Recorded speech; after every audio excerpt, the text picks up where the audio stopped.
Good morning students. Last class में हमने sequence और किसी भी सीक्वेंस को यदि कन्वर्जन प्रूव करना है तो कैसे प्रूव करना है इसके बारे में अपन ने स्टडी किया था। कुछ स्पेशल टाइप की सीक्वेंसेज के को भी अपन ने स्टडी किया था। उनमें अपन ने ये देखा था कि यदि कोई सीक्वेंस विशेष तरह की होती है तो उसको कन्वर्जेंट कैसे प्रूव किया जाए, इसके बारे में भी अपन ने स्टडी किया था। कुछ रिजल्ट्स अपन ने देखे थे और वो रिजल्ट्स ये थे कि यदि किसी सीक्वेंस को एक स्पेशल टाइप की सीक्वेंस हो और वो सीक्वेंस यदि कन्वर्जेंट प्रूव करना है तो क्या करना है। तो कुछ रिजल्ट्स थे वहां पे जहां पर अपन ने ये देखा था कि एक मोनोटोनिक सीक्वेंस अपने पास यदि है, वो मोनोटोनिक इंक्रीजिंग भी हो सकती है, वो मोनोटोनिक डिक्रीजिंग भी हो सकती है। तो मोनोटोनिक इंक्रीजिंग सीक्वेंस कन्वर्जेंट होती है यदि वह बाउंडेड होती है। तो इस रिजल्ट को यदि अपन इस्तेमाल करें और किसी भी सीक्वेंस को अपन प्रूव करेंगे वो कन्वर्जेंट है या नहीं, तो अपन ये कहते हैं कोई भी सीक्वेंस कन्वर्जेंट होगी यदि वो मोनोटोनिक इंक्रीजिंग या डिक्रीजिंग है और साथ साथ में वो बाउंडेड है। तो किसी सीक्वेंस को कन्वर्जेंट प्रूव करने के लिए अपन यदि ये प्रूव कर दें कि वो मोनोटोनिक इंक्रीजिंग भी है या मोनोटोनिक डिक्रीजिंग है और साथ में यदि वो बाउंडेड भी है, तो इस रिजल्ट को इस्तेमाल करते हुए अपन ये कह सकते हैं कि वो सीक्वेंस कन्वर्जेंट होगी। इसके लिए अपन कुछ प्रॉब्लम्स लेकर के देखें और उन प्रॉब्लम्स के हेल्प से अपन ये बताएंगे कि कोई सीक्वेंस कन्वर्जेंट होती है या नहीं होती है। तो अपन को ये प्रूव करना है so that the sequence xn is convergent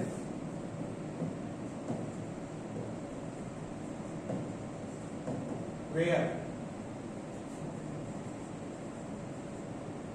x1 is equals to 1 by 2 and xn plus 1 is equals to 2 into xn plus 1 by 3।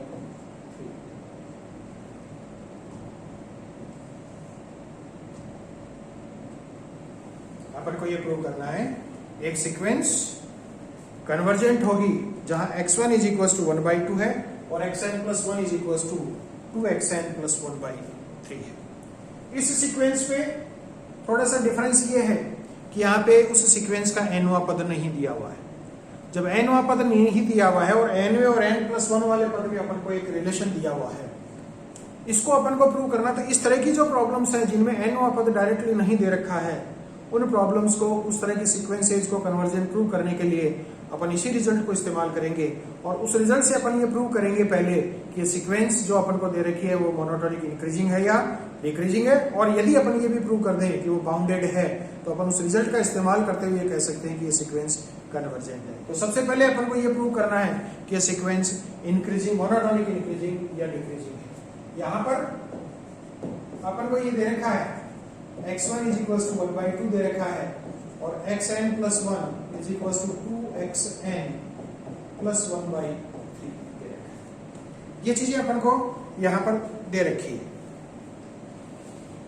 यहां पर ये देखते हैं यदि xn plus 1 और xn वाले रिलेशन में अपन n is equals to 1 2 put करें तो n is equals to 1 2 3 इस तरह से रिजल्ट से अपन पुट करें तो अपन को यहां से मिलेगा x2 n is equals to 1 put करें तो x2 की वैल्यू आएगी 2x1 plus 1 by 3। x1 पहले से दे रखा है, उसकी वैल्यू अपन पुट करें तो 2 into 1 by 2 plus 1 by 3 that is 2 by 3। इसी तरह से n is equals to 2 put करें तो x3 अपन को मिलेगा x3 is equals to 2 into x2 plus 1 by 3। x2 अपन ने निकाल रखा है पहले से तो आएगा 2 into x2 2 into 2 by 3 plus 1 by 3, यानी ये आएगा अपने पास 5/9। तो अपन इस तरह से ये वैल्यूज निकाल लें तो ये आएगा 2 into x2 7/9 दिस इज 7/9।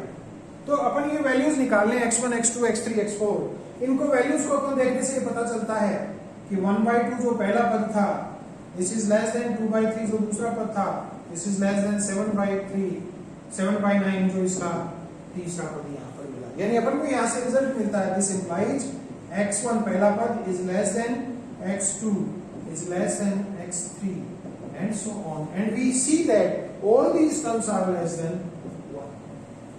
तो यहां से ये पता चला अपन को कि x1 is less than x2 is less than x3 is less than, all the terms are less than 1. यानी अपन को ये पता चलता है ये जो सीक्वेंस है ये सीक्वेंस मोनोटोनिक इंक्रीजिंग हो सकती है। क्या ये मोनोटोनिक इंक्रीजिंग है ये अपन प्रूव करेंगे। इसमें एक रिजल्ट यहां से स्पष्ट अपन को मिलता है कि x1 और x2 ऐसे हैं जिनके बीच में रिलेशन है कि x1 is less then x2 है। यदि अपन ये प्रूव कर दिया अपन ने, अब अपन ये मान करके चले let xr is less than xr plus 1 and it is also less than 1। यदि अपन ये मान लें कि r1 और r प्लस 1 वाले पद में भी एक रिलेशन है और वो भी कुछ इसी तरह का रिलेशन है, इसको मल्टीप्लाई करें, थोड़ा मैनिपुलेट करें अपन, इन सब को 2 से मल्टीप्लाई करें, इसमें 1 जोड़ें और 3 का भाग दें, सभी में करें ये relation. So 2xr plus 1/3 is less then 2xr plus 1 plus 1/3 is less then 2 into 1 plus 1 upon 3। जो रिलेशन अपन को दे रखा था उस रिलेशन के मुताबिक xn plus 1 is equal to 2xn plus 1/3 है, वो यहां यदि अप्लाई करते हैं अपन तो ये तो मिलता है आपको xr प्लस 1, ये इससे मिलता है आपको xr प्लस 2 और ये आपको मिलता है लेस देन 1। यानी अपन को एक रिजल्ट मिला। एक चीज अपन ने पहले प्रूव की कि x1 x2 x3 ये सारे ऐसे हैं जिनमें मोनोटोनिक इंक्रीजिंग का रिलेशन है और साथ में सब एक से छोटे हैं।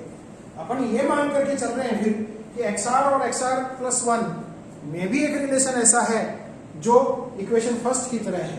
अपन बाद में ये प्रूव कर देते हैं कि जो सेम रिलेशन है वो सेम रिलेशन भी अपने पास ऐसा है कि जो xr प्लस 1 और xr प्लस 2 में भी है और ये सारे पद ऐसे हैं जो एक से छोटे हैं। तो फर्स्ट और second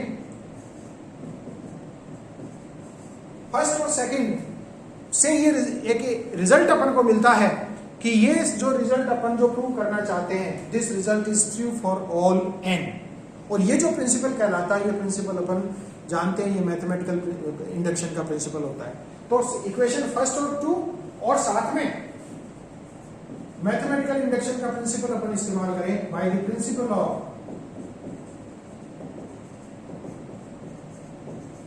mathematical induction.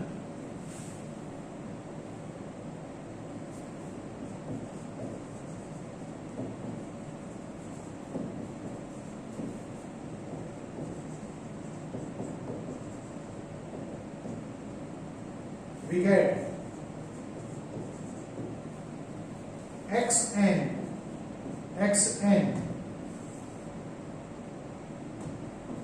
is less than xn plus 1 is less than 1। Means xn n वाला पद जो है वो n प्लस 1 वाले पद से छोटा है। जब n वाला पद n प्लस 1 वाले पद से छोटा होता है तो अपन जानते हैं कि ऐसी सीक्वेंस मोनोटोनिक इंक्रीजिंग सीक्वेंस कहलाती है। तो मैथमेटिकल इंडक्शन का प्रिंसिपल इस्तेमाल करें तो अपन को एक रिजल्ट मिलता है, this implies the sequence xn is monotonic increasing. तो पहला रिजल्ट जो अपन प्रूव करना चाहते हैं वो ये मिला अपन को कि सीक्वेंस मोनोटोनिक इंक्रीजिंग है। साथ में अपन ये भी जानते हैं कि xn जो है, x1 पहला पद जो है इसका, वो पहला पद 1/2 है। अपन ने पहले प्रूव किया कहीं जाकर के x1 is less then x2 is less then x3 is less than 1। यानी पहला पद इसका सबसे छोटा पद होता है और पहला पद इसका 1/2 है। इसका मतलब ये निकलता है कि अपन को ये रिजल्ट मिला कि 1/2 जो इसका पहला पद है वो सबसे छोटा है। इट मींस xn जो है वो भी 1/2 से बड़ा होगा। और इक्वेशन नंबर सेकंड से अपन, या इक्वेशन नंबर अपन जो मैथमेटिकल इंडक्शन जिसको अपन इक्वेशन थर्ड ले लें, इस इक्वेशन थर्ड से अपन ये भी जानते हैं कि xn 1 से छोटा है। It means xn lies between 1/2 and 1। और ये रिजल्ट अपन को बताता है कि sequence xn is bounded.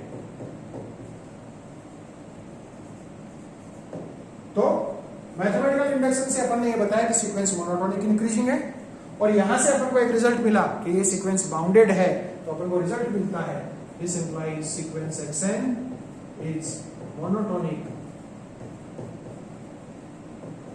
Increasing and bounded. जब ये मोनोटोनिक इंक्रीजिंग और बाउंडेड है, इसका मतलब ये सीक्वेंस कन्वर्जेंट है, this implies sequence xn is. तो ये जो सीक्वेंस अपन को दे रखी है ये मोनोटोनिक इंक्रीजिंग भी है और साथ में बाउंडेड भी है। यदि मोनोटोनिक इंक्रीजिंग और बाउंडेड है तो ये सीक्वेंस कन्वर्जेंट भी होगी। अब अपन को यदि ये कन्वर्जेंट है तो इसकी लिमिट निकालनी है, तो लिमिट क्या होगी, वो लिमिट अपन मान के चले कि लेट, यदि कन्वर्जेंट है तो उसकी लिमिट होनी चाहिए, let limit n tends to infinite xn is equals to l है। इसकी लिमिट अपन यदि l मान के चले तो जो लिमिट n वाले पद की l है वही लिमिट उसके n+1 वाले पद की भी होगी। So this is also equals to limit n tends to infinite xn+1। So जो रिजल्ट अपन को दे रखा था, वो रिजल्ट अपन को दे रखा था that xn is equals to xn+1 is equals to 2 into xn+1/3। उसमें यदि अपन लिमिट ले लें, जो अपन को रिजल्ट दे रखा था उसमें लिमिट ले लें, limit n tends to infinite xn+1 is equals to 2 into limit n tends to infinite xn+1 divided by 3। ये लिमिट्स की वैल्यूज अपन यहां पर पुट करें तो अपन को मिलेगा l is equals to 2l+1/3। और इसको सॉल्व करें अपन तो अपन को मिलेगा l is equals to, this implies l is equals to 1/l is equals to 1, sorry, l is equals to 3l, l is equals to 1. So solving this we get l is equals to 1, which is the limit of the sequence. So we can solve this result, or we can prove the convergence of this sequence by using the result which we have studied earlier, that a monotonic increasing sequence is convergent if it is bounded. Thank you very much.